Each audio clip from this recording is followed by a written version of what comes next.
আজকে শোক দিবস পালন করেন, রসিকতা করেন জাতির সাথে। আবু সাঈদের বুকে এইভাবে গুলি করার পর এজাহারে লেখা হয়েছে আন্দোলনকারী ইট পাটকেলে ফাজলামি করেন আমাদের সাথে। আমিও প্রতি রাতে ঘুমাতে পারি না। কালকে ফোন এসেছে বেসরকারি বিশ্ববিদ্যালয়ের ছেলেমেয়েদেরকে ভাটারা থানায় ধরে নেওয়া হয়েছে, অত্যাচার করা হয়েছে। কালকেই ফোন এসেছে বাংলা বিভাগের একজন ছাত্রকে ধরে নিয়ে যাওয়া হয়েছে। কালকেই ফোন এসেছে একটা জায়গায় ব্লক রেড করা হচ্ছে, কথা শুনতে পাচ্ছিলাম না। এর আগে শুনেছি আমরা বিভিন্ন জায়গাতে কারফিউ জারি করে চারদিকে ঘিরে ধরে হেলিকপ্টারের আলো ফেলে বাংলাদেশের ছাত্র তরুণ কিশোরদেরকে গণগ্রেফতার করা হচ্ছে। গায়ে দেখা হচ্ছে আঘাতের চিহ্ন আছে নাকি, আঘাতের চিহ্ন মানে হচ্ছে সে আন্দোলনে ছিল, তারপর গ্রেফতার করা হচ্ছে। আমি ঘুমাতে পারি না যখন আমি শহীদ মুগ্ধর গল্প করি। যেই ছেলেটা আন্দোলনে গিয়েছিল বিস্কিট আর পানি দেওয়ার জন্য, সবাইকে বলছিল পানি লাগবে কিনা, এরকম একটা ছেলেকে মাথায় গুলি করে হত্যা করা হয়েছে। আমি ঘুমাতে পারি না যখন দেখি একটা ছেলে সে টিয়ার গ্যাস ঢুকছে বাসার মধ্যে, সেটা বন্ধ করতে গেছে 11 বছরের ছেলে, তাকে মাথায় গুলি করে হত্যা করা হয়েছে। 6 বছরের একটা মেয়ে রিয়া মারা গেছে। 4 বছরের একটা শিশু বারান্দায় মারা গেছে, বারান্দায়, ছাদে, ঘরের ভিতরে শিশু কিশোরদের হত্যা করা হয়েছে। আজকে আমরা শুনতে পাচ্ছি যে 267 মারা গেছে। একটা বর্ণ আপনাদের বাড়িয়ে বলছি না। কালকে একটা জিনিস কিনতে গিয়েছিলাম একটা দোকানে, বলছে স্যার হাজার হাজার লোক মারা গেছে, আমরা বিশ্বাস করি, আমরা এই সরকারকে বিশ্বাস করি না। আজকে যখন এই রকম হত্যাকাণ্ডের ক্ষত যন্ত্রণা আমাদের বুকে, দেশের প্রত্যেকটা অঞ্চলে ব্লক রেড করে আমাদের তরুণদেরকে, কিশোরদেরকে, ছাত্রদেরকে গ্রেফতার করা হচ্ছে, নির্যাতন করা হচ্ছে, তখন আমাদের মনে প্রশ্ন আসে, এই সরকার কি বাংলাদেশের তরুণ, বাংলাদেশের ছাত্রদের বিরুদ্ধে যুদ্ধ ঘোষণা করেছে? এটা কি কোনো অধিকৃত ভূমি? এটা কি গাজা স্ট্রিপ? এটা কি কাশ্মীর? এই দেশে যে পুলিশের ইউনিফর্ম পরা লোক দেখি, এরা কি ভিনদেশি বাহিনী? এরা কি আমাদের ট্যাক্সের বিনিময়ে চলে না? এরা কি আমাদের অর্থে লালিত না? এই অস্ত্র কি আমাদের অর্থে কেনা না? আজকে 6টা বাচ্চার ছবি যখন, শিশু বাচ্চার ছবি যখন বিভিন্ন জায়গায় ফেসবুকে দেওয়া হয়, 6টা ফুল ঝরে গেছে। বর্তমান সরকারে যারা আছেন, নাম নিচ্ছি না আপনাদের বুকের মধ্যে তো কোনো ক্রন্দন দেখি না, আপনাদের মধ্যে তো কোনো কষ্ট দেখি না। সারাক্ষণ স্থাপনা স্থাপনা স্থাপনার জন্য কষ্ট। এটা তো আমাদের টাকায় করা। আমরা কষ্ট পাবো, আমরা যন্ত্রণায় ভুগবো। আপনার তো মেট্রো রেলে চলতে হয় না, আপনারা তো রাস্তায় যাওয়ার সময় সমস্ত মানুষকে আটকে রাখেন বেআইনিভাবে। আজকে এই 6টা ফুল যে ঝরে গেছে, আজকে যে 19টা অপ্রাপ্ত বয়স্ক মানুষ মারা গেছে, আজকে 21 জনকে বেওয়ারিশ লাশ হিসেবে দাফন করা হয়েছে। আজকে কালকে দেখলাম একটা মাকে ভিডিওতে রাস্তার মধ্যে কাঁদতে কাঁদতে আছড়ে পড়ছে যে আমার ছেলেটা কোনো আন্দোলনে ছিল না, বাজার করতে গেছে, তাকে গ্রেফতার করা হয়েছে।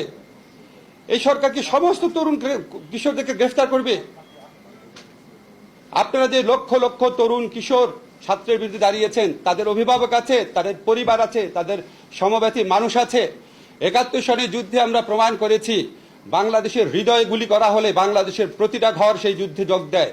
আজকে প্রতিটা ঘর থেকে ক্ষোভ, প্রতিটা ঘর থেকে সেই প্রতিরোধের আহ্বান। আপনারা এটাকে আর তুচ্ছ তাচ্ছিল্য করেন না। কেন আন্দোলন হচ্ছে এগুলি বলে জাতির সাথে ঠাট্টা মশকরা করেন না।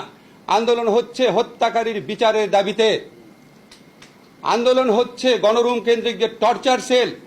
পৃথিবীতে কোনো বিশ্ববিদ্যালয় আছে নাকি, চ্যালেঞ্জ করলাম, পৃথিবীতে কোনো বিশ্ববিদ্যালয় আছে নাকি যে বিশ্ববিদ্যালয়ের প্রতিটা ছাত্রাবাস টর্চার সেল রয়েছে? সেই টর্চার সেলে ছাত্রদের মৃত্যুর খবর আপনারা পেয়েছেন। জোর করে কৃতদাসের মতো গেস্টাপো বাহিনীর স্টাইলে সেখানে অত্যাচার করা হয়। এগুলি তো মিথ্যা কথা না, দিনের পর দিন পত্রিকাতে এসেছে। আজকে সেই গণরুম কেন্দ্রিক নির্যাতনের অবসান চেয়েছে ছাত্ররা। কেন আন্দোলন বুঝতে পারেন না? যেই উপাচার্য প্রক্টররা তাদের প্রতিরোধ করতে, তাদের প্রতিরক্ষা দিতে ব্যর্থ হয়েছে, জাহাঙ্গীরনগরে গেট লাগিয়ে দিয়েছে, এগুলো তো নতুন ঘটনা না। আজকে তাদের পদত্যাগের দাবি এসছে। শিক্ষার্থীদের অরিজিনাল যে দাবি ছিল 9 দফা, যেটা আমরা বিশ্বাস করি জোর করে চেঞ্জ করে দেওয়া হয়েছে, সেখানে দাবি ছিল যে দায়ী মন্ত্রীদের পদত্যাগ। আজকে এই দেশের তরুণ কিশোরদের বিরুদ্ধে 70-80 বছরের বৃদ্ধ গতায়ু প্রজন্মের মন্ত্রীরা তাদের বিরুদ্ধে ছাত্রদেরকে লেলিয়ে দিচ্ছে। আমাদের দেশের তরুণ সমাজের একটা অংশকে কৃতদাস এবং গণরুমে টর্চার সেলের ভিকটিম বানানো হয়েছে, আরেকটা অংশকে খুনি বাহিনী বানানো হয়েছে। এই প্রক্রিয়াতে যারা সরাসরি যুক্ত, যারা সরাসরি নির্দেশ দিয়েছেন, তাদের বিচার চেয়েছে। এটার মধ্যে অন্যায়টা কোথায়? ছাত্ররা কি বলেছে সরকারের পতন চাই? ছাত্ররা কি বলেছে নতুন নির্বাচন চাই? তারা তো এগুলি বলে নাই। আপনারা এই দাবি মেনে নিচ্ছেন না কেন? সমস্যা কি? আজকে আবু সাঈদের বুকে এইভাবে গুলি করার পর এজাহারে লেখা হয়েছে আন্দোলনকারী ইট পাটকেলে ফাজলামি করেন আমাদের সাথে। এই ফাজলামি মানুষের বুকে ক্ষত হয়ে থাকে না? কতজনকে মারবেন? আমাদের সন্তানরা আমাদের সাহস দেয় এখন, আমাদের কিশোররা আমাদের সাহস দেয় এখন। আমরাও ভয় পাই না, আমরা অত্যাচারের ভয় পাই না। এই হত্যাকাণ্ডের বিচার করতে হবে, এখানে কোনো ছাড় নাই। আজকে শোক দিবস পালন করেন, রসিকতা করেন জাতির সাথে। নাশকতার জন্য 10,000 20,000 গ্রেফতার করেছেন, 2.5 লক্ষ বলে আসামি, সম্ভবত শুধু ঢাকা শহরে। হত্যা মামলায় কয়জনকে গ্রেফতার করেছেন? আজকে আমরা পত্রিকার ফুটেজে দেখেছি ছাত্রলীগ যুবলীগের হাতে অস্ত্র চিহ্নিত করে পত্রিকায় লেখা হয়েছে ছাত্রলীগ যুবলীগ। পুলিশের হাতে ইউনিফর্ম পরা পুলিশ, জাজ্জল্যমান প্রমাণ, তাদের গ্রেফতার করছেন না। নাশকতা কে করেছে কোনো ফুটেজ তো দেখি নাই, কোনো ভিন্ন মতের দলের নেতার তো নির্দেশ দেখি নাই নাশকতা করো। হতে পারে ওনারা জড়িত আছে, কিন্তু এরকম প্রমাণ নাই এখনো। প্রমাণের আগেই 1000 গ্রেফতার করে ফেলেছেন। আর যেটা জাজ্জল্যমান প্রমাণ, মানুষের জীবন সম্পদের চেয়ে অনেক বেশি ইম্পর্টেন্ট। আমাদের প্রধানমন্ত্রী, আপনি বলেন স্বজন হারানোর বেদনা আপনি বুঝেন। সরি, আমার কাছে মনে হয় স্বজন হারানোর বেদনা আপনি বুঝেন, শুধু নিজেরটা বুঝেন।